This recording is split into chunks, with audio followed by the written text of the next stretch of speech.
Hello दोस्तों, कैसे हैं आप। आई होप कि आप अच्छे होंगे। दोस्त, हम लोग क्या पढ़ रहे हैं बाबू। हम लोग जो है 12th क्लास का अकाउंट सब्जेक्ट पढ़ रहे हैं और इसके अंदर हम लोग कैश फ्लो स्टेटमेंट चैप्टर को पढ़ रहे हैं। जो आपको हार्ड लग रहा था ना, मैं आपके लिए इजी बना दिया था, याद है कुछ। अच्छा, कैश फ्लो स्टेटमेंट होता क्या है cash flow statement. Cash flow statement वह स्टेटमेंट है या वह डॉक्यूमेंट है जिसके अंदर कैश के इनफ्लो और कैश के आउटफ्लो को दिखाते हैं। मतलब कैश के आना और कैश के जाना को दिखाते हैं। मतलब आप समझिए कि ये कैश अकाउंट है। जब हम कैश अकाउंट बनाते थे तो जब पैसा आता था तो हम रिसिप्ट कहते थे और पैसा जाता था तो हम पेमेंट कहते थे। लेकिन cash flow statement cash account का बड़ा रूप है, यहाँ पे डिटेल में दिखाते हैं। तो कैश फ्लो स्टेटमेंट क्या है। कैश फ्लो स्टेटमेंट वह स्टेटमेंट है, वह डॉक्यूमेंट है, वह पेपर है जिसमें कैश के इनफ्लो मतलब कैश के आना को इनफ्लो कहते हैं और कैश के आउटफ्लो यानी कैश के जाना को आउटफ्लो कहते हैं के विस्तार को दिखाते हैं। मतलब पूरा डिटेल में दिखाते हैं। ठीक है। कैश फ्लो स्टेटमेंट को कितने भागों में बांटा गया है, तो 3 भागों में। पहला ऑपरेटिंग एक्टिविटी, दूसरा इन्वेस्टिंग एक्टिविटी और तीसरा चलिए बताइए फाइनेंसिंग एक्टिविटी। मतलब अगर ऑपरेटिंग एक्टिविटी से पैसा आ रहा है और जा रहा है तो ऑपरेटिंग एक्टिविटी के अंदर दिखाएंगे। अगर इन्वेस्टिंग एक्टिविटी से पैसा आ रहा है और जा रहा है, मतलब आना और जाना को क्या कहते हैं, इनफ्लो और आउटफ्लो, तो इन्वेस्टिंग एक्टिविटी के अंदर दिखाएंगे। उसी तरह अगर कैश का आना जाना फाइनेंसिंग एक्टिविटी के अंदर हो रहा है तो फाइनेंसिंग एक्टिविटी के अंदर दिखाएंगे। यानी यहाँ पे कैश फ्लो स्टेटमेंट को ना 3 भागों में बांट दिया गया है। तो चलिए आज ना हम लोग कैश फ्लो स्टेटमेंट का जो है ना फॉर्मेट देखेंगे कि कैश फ्लो स्टेटमेंट का फॉर्मेट होता कैसे है। ठीक है, तो चलिए। अच्छा, ये जो फॉर्मेट है ना, ये हम आपके सामने जो हम दिखा रहे हैं फॉर्मेट ही है, लेकिन ये जो फॉर्मेट है ना ये हमने नहीं बनाया है। हमने भी कहीं से कॉपी की है। और कहाँ से कॉपी की है, तो अकाउंटिंग स्टैंडर्ड थ्री जो है ना, यह जो है ना मतलब सबको प्रोवाइड कराता है। और अकाउंटिंग स्टैंडर्ड क्या है, तो आईसीआई जो है ना, institute of chartered accountants of India, उसके अंडर में काम करता है। यह बोर्ड है, एक तरह से अकाउंटिंग स्टैंडर्ड बोर्ड है जो अकाउंट को जो है ना, मतलब अकाउंट के सारे कामों को, कमी बेसी को यही रूल बनाता है। ठीक है, कि कैसे अकाउंटिंग करना है। ठीक है, तो अकाउंटिंग स्टैंडर्ड जो है ना, यह जो है ना ये फॉर्मेट दिया है। ठीक है, हम वहीं से निकाले हैं। आप भी गूगल पे जाके अकाउंटिंग स्टैंडर्ड का फॉर्मेट देख सकते हैं। तो ये फॉर्मेट जो है ना अकाउंटिंग स्टैंडर्ड फॉर्मेट देता है। ठीक है, सबके लिए कोई भी टीचर पढ़ाते हैं वह इसी फॉर्मेट से पढ़ाते हैं। हाँ, इसमें थोड़ा बहुत अपना चेंजिंग कर सकते हैं अपने हिसाब से, कोई ऊपर नीचे कर सकता है, लेकिन फॉर्मेट तो भैया यही होता है। और ये हम जो फॉर्मेट दिए ना, ये बहुत ही बढ़िया फॉर्मेट है। आप इसी फॉर्मेट का इस्तेमाल करिएगा भाई, कहीं नहीं फंसिएगा। चलिए देखते हैं। ठीक है, तो सबसे पहले ऑपरेटिंग एक्टिविटी को देखेंगे, फिर इन्वेस्टिंग एक्टिविटी को देखेंगे, फिर फाइनेंसिंग एक्टिविटी को देखेंगे। अच्छा, मैं एक चीज बता दूं, तो जो ऑपरेटिंग एक्टिविटी है ना, ऑपरेटिंग एक्टिविटी को हमेशा इनडायरेक्ट मेथड से बनाते हैं, जबकि इन्वेस्टिंग एक्टिविटी और फाइनेंसिंग एक्टिविटी को डायरेक्ट मेथड से बनाते हैं। अब आपके मन में सवाल आ रहा होगा कि सर ऑपरेटिंग एक्टिविटी को इनडायरेक्ट मेथड से क्यों। क्योंकि देखिए, जब कंपनी जो है ना, जब कंपनी जो है, मतलब क्वेश्चन जब आपको देगा ना कैश फ्लो स्टेटमेंट बनाइए, तो ज्यादा करके वो आपको मतलब बैलेंस शीट देगा, कंपनी का बैलेंस शीट देगा और वहां से कहेगा कि भैया आप जो है ना कैश फ्लो स्टेटमेंट बनाइए। तो देखिए, अगर आपको trading and profit and loss account मिल जाएगा तो आप इजीली बना सकते हैं, कोई दिक्कत नहीं होगा, डायरेक्ट मेथड से बना सकते हैं। लेकिन आपको ज्यादा करके जो क्वेश्चन मिलेगा ना, वो बैलेंस शीट मिलेगा। और बैलेंस शीट मिलेगा और बैलेंस शीट में हर चीज आ जाता है, क्योंकि रिजर्व एंड सरप्लस में प्रॉफिट चला जाता है। अगर हम सोल प्रोप्राइटरशिप की बात करें तो जब कैपिटल होता है, कैपिटल में नेट प्रॉफिट को दिखाते हैं। तो इसलिए हम इनडायरेक्ट मेथड से बनाते हैं केवल ऑपरेटिंग एक्टिविटी को। और इनडायरेक्ट मेथड से कहने का मतलब है कि देखिए, जहां हम ऊपर से नहीं आके नीचे से चलते हैं। नीचे से मतलब सबसे पहले नेट प्रॉफिट निकालेंगे, फिर नेट प्रॉफिट के बाद आगे के एडजस्टमेंट करेंगे। ठीक है, और नेट प्रॉफिट कहाँ होता है, तो जब statement of profit and loss account बनाते हैं तो सबसे पहले हम trading and profit and loss account बनाते हैं ना, तो ट्रेडिंग अकाउंट बनाते हैं, फिर प्रॉफिट एंड लॉस अकाउंट बनाते हैं। तो लास्ट में मतलब सभी डायरेक्ट और इनडायरेक्ट एक्सपेंसेज और इनकम को माइनस प्लस करने के बाद लास्ट में इनडायरेक्ट मतलब नेट प्रॉफिट आता है। तो हम इनडायरेक्ट मेथड से बनाएंगे, यानी नीचे से ऊपर की ओर चलेंगे। तो चलिए बिना देर किए फॉर्मेट पे एक बार निगरानी, फॉर्मेट पर नजर दौड़ाते हैं, फॉर्मेट को देखते हैं। तो सबसे पहले हम ए लिखेंगे, ऊपर ऊपर में ए लिखेंगे और उसको लिखेंगे cash flow from operating activity. क्योंकि हम ऑपरेटिंग एक्टिविटी बना रहे हैं, ऑपरेटिंग एक्टिविटी मतलब क्या, ऑपरेटिंग एक्टिविटी का मतलब क्या होता है, मतलब बिजनेस को ऑपरेट करके, बिजनेस को चला के जो भी आ रहा है जा रहा है, जो भी खर्चा मतलब हो रहा है, सब इसी के अंदर दिखाएंगे। ठीक है, चलिए तो सबसे पहले ऊपर लिख देंगे हेडिंग में ए में cash flow from operating activity के अंदर ये सब काम कर रहे हैं।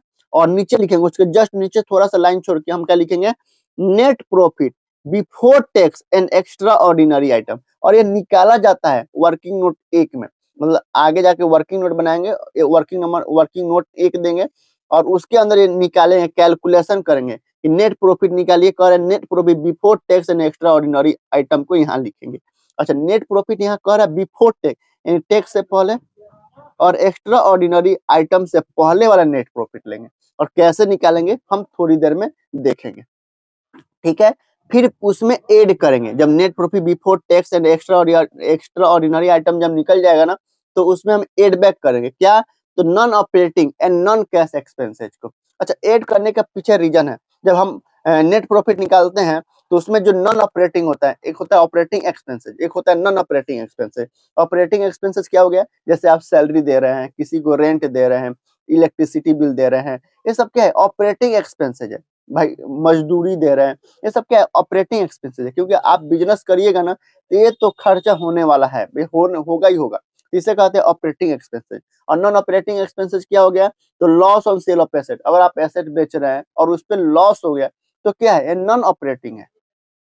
क्योंकि आपका काम एसेट बेचना तो नहीं है, लेकिन एसेट बेचा और उस पर लॉस हो गया, तो जब आप प्रॉफिट एंड लॉस अकाउंट बनाइएगा तो उसमें तो नुकसान को दिखाएंगे प्रॉफिट एंड लॉस अकाउंट में, तो उसमें हम क्या किए होंगे, उसमें हम माइनस किए होंगे, उसके बाद जो है नेट प्रॉफिट निकाले होंगे, तो वही नॉन ऑपरेटिंग और नॉन कैश एक्सपेंसेस को हम माइनस किए होंगे, तो यहाँ पे ऐड कर देंगे, ऐड बैक कर देंगे। क्या क्या, तो loss on sale of asset ये नॉन ऑपरेटिंग एक्सपेंसेस है, इंटरेस्ट पेड ऑन बोरोइंग ये नॉन ऑपरेटिंग एक्सपेंसेस है, डेप्रिसिएशन एमोर्टाइजेशन एक्सपेंस ये क्या है, ये जो है ना नॉन कैश एक्सपेंसेस है। जैसे आप मशीन पे डेप्रिसिएशन लगता है, तो क्या उसमें हम कैश को दिखाते हैं, नहीं दिखाते हैं ना, क्या दिखाते हैं, depreciation account debit to machine account, ये नॉन कैश एक्सपेंसेस है। तो हम तो जब प्रॉफिट एंड लॉस अकाउंट बनाए होंगे तो उसमें माइनस किए होंगे, तो इसको प्लस कर देंगे। तो non operating and non cash expense है, मतलब सबसे पहले net profit before tax and extra ordinary item को निकाल लेंगे, उसके बाद इसको करेंगे एड बैक करेंगे non operating and non cash expenses को। और ये सब है non operating non cash expenses, एक बार नजर दौड़ा लीजिए। फिर इसमें लेस करेंगे क्या, नॉन ऑपरेटिंग इनकम को। अब नॉन ऑपरेटिंग क्या है भाई, ऑपरेटिंग इनकम क्या है, जैसे आप गुड्स को सेल कर रहे हैं तो ये आपका ऑपरेटिंग इनकम है। और नॉन ऑपरेटिंग इनकम क्या हो गया, जैसे आपको जो है गेन हो गया, आपने एसेट बेचा और आपको प्रॉफिट हो गया, उस पर गेन हो गया, तो आपका काम तो एसेट बेचना नहीं है, लेकिन आपने एसेट बेचा तो इस पर प्रॉफिट हो गया। तो प्रॉफिट हो गया, तो जब प्रॉफिट एंड लॉस अकाउंट बनाए होंगे तो उसमें क्रेडिट साइड में जोड़े होंगे, उसके बाद नेट प्रॉफिट आएगा, तो इसको ये नॉन ऑपरेटिंग इनकम हो, इसको हटा दीजिए, प्लस किए होंगे माइनस कर देंगे क्या, तो नॉन ऑपरेटिंग इनकम को। फिर नॉन ऑपरेटिंग जैसे प्रॉफिट या गेन कहिए on sale of x asset, एक क्या नॉन ऑपरेटिंग इनकम है, decrease in provision for doubtful debt. आपने एज्यूम किया था कि मेरा 10,000 रुपया डूब जाएगा, लेकिन 10,000 रुपया नहीं डूबा, 2,000 रुपया डूबा, तो 8,000 रुपया रिकवर हो गया, तो भाई इनकम मान लिए होंगे, तो उसको भी प्लस किए होंगे तो माइनस कर देंगे। इंटरेस्ट या डिविडेंड या रेंट रिसीव हो गया, आपका काम तो शेयर मार्केट में पैसा इंटरेस्ट मतलब ये करना नहीं है, इन्वेस्ट करना नहीं है, आपका बैंक से किसी को पैसा देना मेन काम नहीं है, लोन देना मेन काम नहीं है, आपको आपका काम मेन काम बिल्डिंग को रेंट पर चढ़ाना तो नहीं है, लेकिन आपने उसको एक्स्ट्रा कोई काम किए और उससे ये इनकम हो गया, तो प्लस किए होंगे तो इसको हम माइनस कर देंगे। फिर आ जाएगा हमारा क्या आ जाएगा, operating profit before working capital change. मतलब सबसे पहले net profit before tax and extra ordinary item को लिख दीजिएगा, उसमें हम non operating and non cash expenses को ऐड कर देंगे, लेस कर देंगे नॉन ऑपरेटिंग इनकम को, तो हमारा नीचे क्या निकल के आएगा, operating profit before working capital change, यहाँ पे लिख दीजिएगा। फिर वर्किंग कैपिटल को चेंज करेंगे, क्या करेंगे वर्किंग कैपिटल में, तो करेंट एसेट, अगर करेंट एसेट बढ़ रहा है, इंक्रीज इन करेंट एसेट, तो माइनस कर देंगे। अब जाहिर सी बात है, जब आप मान लीजिए करेंट एसेट, मान लीजिए स्टॉक आपने खरीदा, डेटा बढ़ गया, उधार में खरीदा, मान लीजिए आपने गुड्स बेचा, उधार में बेचा, तो डेटर बढ़ गया, तो जब डेटर करेंट एसेट है, करेंट एसेट बढ़ेगा तो कैश कहीं ना कहीं कम होगा, कहीं ना कहीं कम होगा भाई, करंट एसेट बढ़ गया मतलब डेटर बढ़ गया, पैसा नहीं मिला था, करंट एसेट आपका कैश कम हो गया, तो कैश क्यों कम हो गया, क्योंकि करंट एसेट बढ़ गया, तो माइनस किए थे मतलब बढ़ गया ना, इसका मतलब पैसा कम हो रहा है। पैसा क्यों कम हो रहा है? तो क्योंकि करंट एसेट बढ़ रहा है, तो हम इसको माइनस कर देंगे। उसी तरह अगर आपका करंट एसेट घट रहा है, इसका मतलब पैसा मिल जाएगा, तो प्लस करेंगे। यानी करंट एसेट बढ़ेगा तो माइनस कर देंगे, करंट एसेट घटेगा, डिक्रीज इन करंट एसेट, तब प्लस कर देंगे। और करंट लायबिलिटी बढ़ेगा तो उसको हम प्लस कर देंगे, और अगर करंट लायबिलिटी घटेगा तो माइनस कर देंगे। जैसे करंट लायबिलिटी, आपने बैंक से या किसी पार्टी से लोन लिए तो पैसा बढ़ेगा ही ना, लायबिलिटी बढ़ रहा है, कैसा कैश बढ़ रहा है, तो इसको प्लस कर देंगे। अगर करंट लायबिलिटी बढ़ रहा है तो प्लस कर देंगे, और अगर करंट लायबिलिटी डिक्रीज हो रहा है तो माइनस कर देंगे। अब आप कहोगे सर क्रेडिटर है, हमने गुड्स खरीदा उधार में, तो हमारा केवल करंट एसेट मतलब करंट लायबिलिटी बढ़ा है, कैश थोड़े ना बढ़ा है, नहीं बढ़ा, लेकिन आपके पास जो पैसा है वो तो रुक गया, वो तो सेफ है, तो कुछ नहीं हुआ है, तो उसको भी प्लस करेंगे। इसलिए इसको याद कर लीजिएगा कि increase in current asset minus करेंगे, डिक्रीज इन करंट एसेट को जोड़ेंगे, उसी प्रकार इंक्रीज इन करंट लायबिलिटी जोड़ेंगे और डिक्रीज इन करंट लायबिलिटी को माइनस कर देंगे। तो हमारा operating profit before working capital changes आ गया, उसमें से वर्किंग कैपिटल को चेंज कर दिए, तो हमारे पास क्या निकल के आएगा cash generated from operating activity, यानी ऑपरेटिंग एक्टिविटी से इतना कैश जनरेट हुआ है। उसमें हम क्या करेंगे, टैक्स जो है ना, जो हम गवर्नमेंट को इनकम टैक्स पे करते हैं वो भी पे करेंगे, उसको भी लेस करेंगे, क्योंकि टैक्स जो है ना वो ऑपरेटिंग एक्टिविटी का पार्ट होता है, तो लेस करेंगे टैक्स पे नेट ऑफ रिफंड। यानी अगर रिफंड होगा, मान लीजिए आपको टैक्स देना है 50,000 और रिफंड बन रहा है 5,000 रुपया, तो 45,000 रुपया ही लेस करेंगे। ठीक है, इसको माइनस करने के बाद हमारे पास क्या निकल के आएगा, नेट कैश फ्लो फ्रॉम या यूज्ड इन ऑपरेटिंग एक्टिविटी निकल जाएगा। क्या निकल जाएगा, इतना सारे काम करने के बाद हमारा निकलेगा नेट कैश फ्लो फ्रॉम या यूज्ड इन ऑपरेटिंग एक्टिविटी। हाँ देखिए, यहाँ पे माइनस में भी मतलब निगेटिव भी आ सकता है, पॉजिटिव भी आ सकता है। तो अगर पॉजिटिव आएगा तो नेट कैश फ्लो फ्रॉम पढ़ेंगे ऑपरेटिंग एक्टिविटी, अगर निगेटिव में आएगा तो net cash used in operating activity पढ़ेंगे, ऑपरेटिंग एक्टिविटी में इतना कैश यूज हुआ है। अगर पॉजिटिव में आएगा तो हम कहेंगे कि net cash flow from operating activity, यानी ऑपरेटिंग एक्टिविटी में इतना कैश जो है ना, मतलब कैश का आना जाना हुआ है, मतलब फ्लो हुआ है, बढ़ा है, पैसा आया है। ठीक है, ये हमारा ए पार्ट निकल जाएगा। अब घबराने की थोड़ा भी जरूरत नहीं, क्योंकि जब हम प्रैक्टिकल क्वेश्चन करेंगे ना तब तो और मजा आएगा। ठीक है, ये तो फॉर्मेट है बाबू, फॉर्मेट है। ठीक है, वहां पे जब प्रैक्टिकल क्वेश्चन करेंगे ना तो और बढ़िया से समझाएंगे। अब थोड़ा देख लेते हैं इन्वेस्टिंग एक्टिविटी। ये ऑपरेटिंग एक्टिविटी पार्ट हो गया। अब इन्वेस्टिंग एक्टिविटी में अच्छा एक चीज बता दूं, ऑपरेटिंग एक्टिविटी को हमेशा इनडायरेक्ट मेथड से बनाते हैं, जबकि इन्वेस्टिंग एक्टिविटी और फाइनेंसिंग एक्टिविटी का जो फॉर्मेट तैयार करते हैं हमेशा डायरेक्ट मेथड से। तो cash flow from investing activity क्या करेंगे, देखिए पैसा कब कब आएगा, पैसा आएगा तो प्लस करेंगे, पैसा जाएगा तो माइनस करेंगे।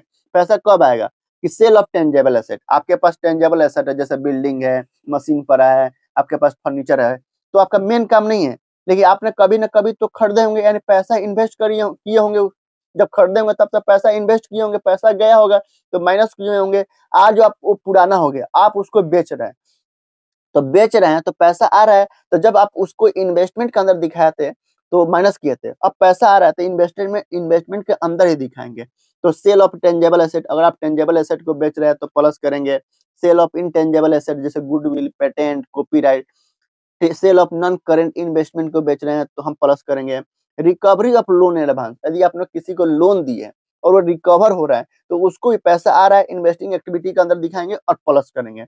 इंटरेस्ट, डिविडेंड, रेंट रिसीव हो रहा है तो हम इसको क्या करेंगे, प्लस करेंगे, क्योंकि कभी ना कभी आप मार्केट में मतलब हो सकता है कहीं पैसा आप इन्वेस्ट किए होंगे, आज जो पैसा आ रहा है उसके बदले में इंटरेस्ट मिल रहा है, डिविडेंड मिल रहा है, रेंट मिल रहा है, तो हम क्या करेंगे, प्लस करेंगे। अच्छा माइनस क्या करेंगे इन्वेस्टिंग एक्टिविटी में, तो परचेज ऑफ टेंजेबल एसेट, अगर आप टेंजेबल एसेट को परचेज कर रहे हो तो आपके जेब से पैसा जा रहा है तो माइनस करेंगे। परचेज ऑफ इनटेंजेबल एसेट, अगर आप इनटेंजेबल एसेट को परचेज कर रहे हो, जैसे गुडविल, पेटेंट, कॉपीराइट परचेज कर लिए तो पैसा जा रहा है तो माइनस कर देंगे। ये सब इन्वेस्टिंग एक्टिविटी के अंदर। ठीक है, purchase of non current investment, अगर नॉन करेंट इन्वेस्टमेंट को परचेज कर रहे हो तो उसको हम क्या करेंगे, माइनस करेंगे। और इसी नॉन करेंट इन्वेस्टमेंट के परचेज से ये इंटरेस्ट, डिविडेंड या रेंट रिसीव हो रहा है। उसी तरह लोन एंड एडवांस गिवन, यदि आपने किसी को लोन दिया तो आपका मेन काम तो लोन देना नहीं है, इसका मतलब आपने कहीं ना कहीं पैसा इन्वेस्ट करा ताकि उस इंटरेस्ट कमाया जा सके। तो क्या है ये इन्वेस्टिंग एक्टिविटी, मतलब मकसद क्या है, इन्वेस्ट करना, इंटरेस्ट कमाना, तो इन्वेस्टिंग एक्टिविटी के अंदर दिखाएंगे। यानी इतना इनफ्लो आउटफ्लो मतलब प्लस माइनस करने के बाद हमारा लास्ट में क्या निकलेगा, तो इसको हम बोलेंगे बी। बी को क्या बोलेंगे, नेट कैश फ्लो फ्रॉम या यूज्ड इन इन्वेस्टिंग एक्टिविटी। अगर यहाँ पे जो अमाउंट आ रहा है अगर निगेटिव में आ रहा है तो हम सॉरी यहाँ पे अगर अमाउंट निगेटिव में आ रहा है तो इसको बोलेंगे net cash used in investing activity, यानी इन्वेस्टिंग एक्टिविटी के अंदर इतना रुपया जो है यूज किया गया है। अगर पैसा बढ़ रहा है यानी पॉजिटिव में आ रहा है तो हम क्या बोलेंगे net cash flow from investing activity, यानी इन्वेस्टिंग एक्टिविटी से इतना रुपया बढ़ रहा है। तो अगर आपको अभी समझ में नहीं आ रहा होगा ना तो थोड़ा भी टेंशन लेने की जरूरत नहीं है बाबू, घर पे जाना है और केवल इसको ना एक बार रिवाइज करना है आपको। मतलब आप दीवार पे चिपका दीजिएगा, बनाइएगा और कहीं ना कहीं दीवार पे चिपका दीजिएगा। जब हम प्रैक्टिकल क्वेश्चन करेंगे ना बाबू तो और बढ़िया, मतलब तब जाके आपको लगेगा हाँ सर ये चीज जो है ना पक्का सही बोले हैं, सही हो रहा है। तीसरा तीसरा क्या निकालेंगे, cash flow from financing activity, और ये भी डायरेक्ट मेथड से बनाते हैं।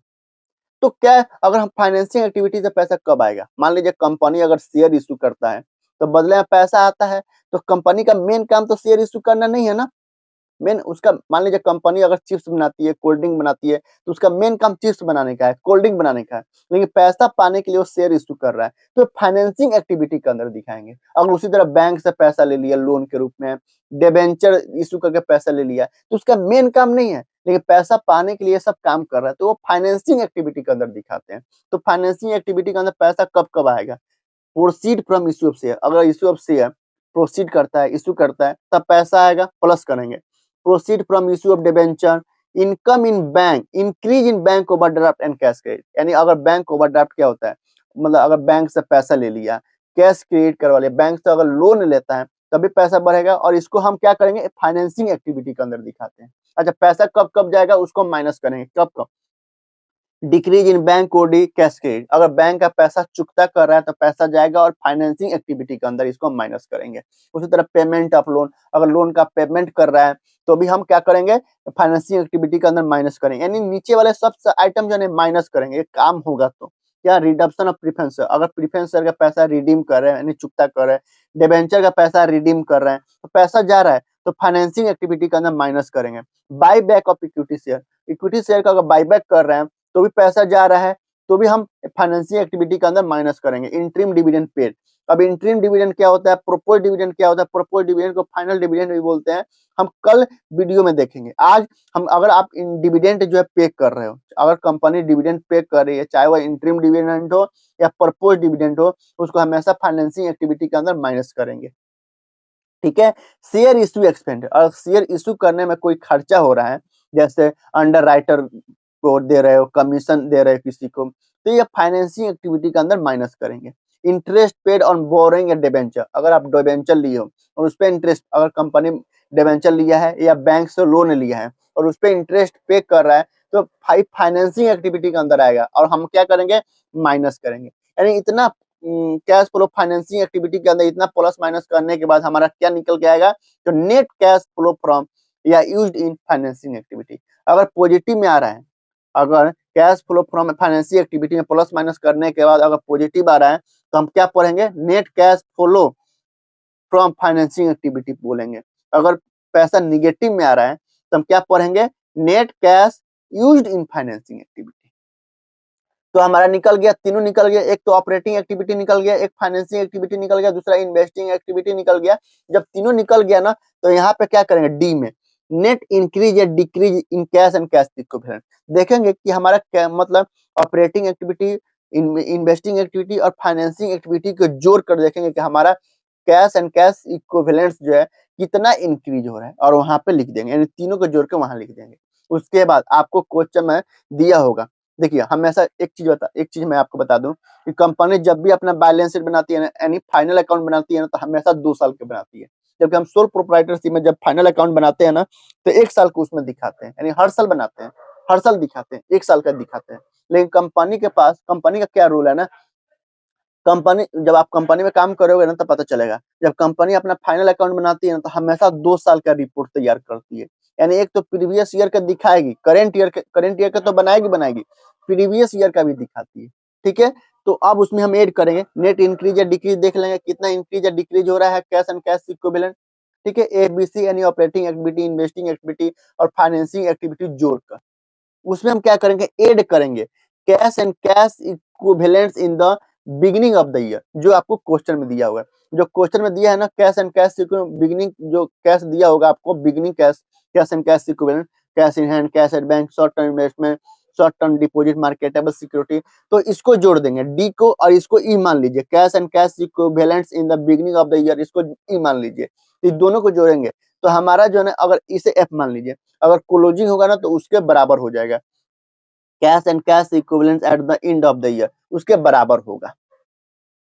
मतलब आपको जो है ना, मतलब आपको मतलब क्वेश्चन में एक तो ओपनिंग कैश दिया होगा, एक क्लोजिंग कैश दिया होगा, तो नेट इंक्रीज या डिक्रीज देख लीजिए आ जाएगा आपके पास, उसमें ओपनिंग जोड़ दीजिए, जब ओपनिंग जोड़िएगा ना तो आपके क्लोजिंग के बराबर आ जाएगा। बहुत बढ़िया है बाबू, एक बार आप इसको देखिएगा, मेरा आपसे रिक्वेस्ट है, देखिएगा, जब हम लोग प्रैक्टिकल क्वेश्चन करेंगे ना तो वहां पे और मतलब क्लियर समझ में आएगा। ठीक है, अब देखिए हम वहां बताया था कि net profit before tax and extra ordinary item कैसे निकालते हैं, उसको देखते हैं। तो यहाँ पे लिखे हैं calculation of net profit before tax and extra ordinary item, यानी नेट प्रॉफिट कैसे निकालते हैं before tax and extra ordinary item में, सबसे पहले कैसे नेट प्रॉफिट निकालते हैं। सबसे पहले profit of the year, profit for the year आपको देगा भाई, बैलेंस शीट देगा, क्योंकि कहेगा कैश फ्लो स्टेटमेंट बनाइए बैलेंस शीट के आधार पे, क्वेश्चन तो देगा, तो क्वेश्चन में आपको प्रॉफिट ऑफ द ईयर देगा, प्रॉफिट फॉर द ईयर देगा। तो भाई कंपनी जब भी बैलेंस शीट बनाती है ना तो हमेशा 2 साल की बनाती है, हम क्या करेंगे क्लोजिंग में से ओपनिंग माइनस कर देंगे, तो जो भी आएगा यहाँ पे लिख देंगे प्रॉफिट फॉर द ईयर। उसमें हम क्या करेंगे, अगर मान लीजिए प्रॉफिट में से कुछ पैसे हम ट्रांसफर किए होते हैं रिजर्व में, जनरल रिजर्व में ट्रांसफर किए होते हैं, तो उसको हम क्या कर देंगे, वहां भाई माइनस किए होंगे, नेट प्रॉफिट में से माइनस किए होंगे, अब उसको प्लस कर देंगे, ट्रांसफर टू रिजर्व को क्लोजिंग माइनस ओपनिंग अगर दिया होगा तो प्लस कर देंगे। फिर interim dividend paid during the year, अगर अब इंटरिम डिविडेंड क्या होता है कल के वीडियो में हम बताएंगे, टेंशन लेने की जरूरत नहीं है, ठीक है। तो इंटरिम डिविडेंड अगर पेड है उसको भी जोड़ देंगे, प्रपोज डिविडेंड अगर पेड है प्रीवियस ईयर का प्रोपोज डिविडेंड तो उसको भी जोड़ देंगे।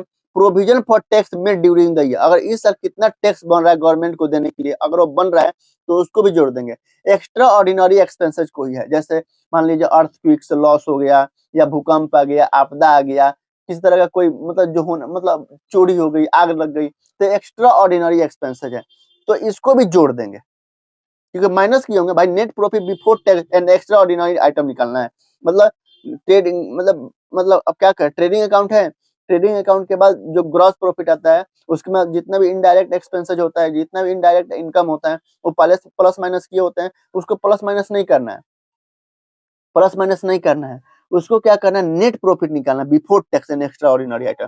तो एक्स्ट्रा ऑर्डिनरी आइटम में क्या आएगा, जैसे ट्रांसफर टू रिजर्व है तो इसको हम प्लस कर देंगे, माइनस किए होंगे, interim dividend paid during the year minus किए होंगे, प्लस कर देंगे, प्रोपोज डिविडेंड प्रीवियस ईयर का माइनस किए होंगे, प्लस कर देंगे, provision for tax made during the year minus किए होंगे, प्लस कर देंगे, एक्स्ट्रा ऑर्डिनरी एक्सपेंसेस माइनस किए होंगे, प्लस कर देंगे, एक्स्ट्रा ऑर्डिनरी इनकम जैसे जैसे इंश्योरेंस क्लेम किए वो रिकवर हो गया, कंपनसेशन आपने मिल गया, मतलब किसी तरह का नुकसान हुआ था उसका कंपनसेशन मिल गया, भरपाई मिल गया, तो भी एक तरह का एक्स्ट्रा ऑर्डिनरी इनकम है, तो प्लस किए होंगे, इसको माइनस कर देंगे। Refund of tax credit to the statement of profit and loss, अगर रिफंड हुआ है तो भी एक तरह से इनकम है, तो प्लस किए होंगे, माइनस कर देंगे। उसके बाद इसको प्लस माइनस करने के बाद हमारे पास क्या निकल के आ जाएगा, net profit before tax and extra ordinary item निकल के आ जाएगा। और इसको हम वहां पे जब operating cash flow from operating activity निकालेंगे उसके जस्ट नीचे हम लिखते हैं net profit before tax and extra ordinary item, तो वहां पे जाके इसी अमाउंट को वहां पे रख देंगे, फिर उसमें हम ऐड करेंगे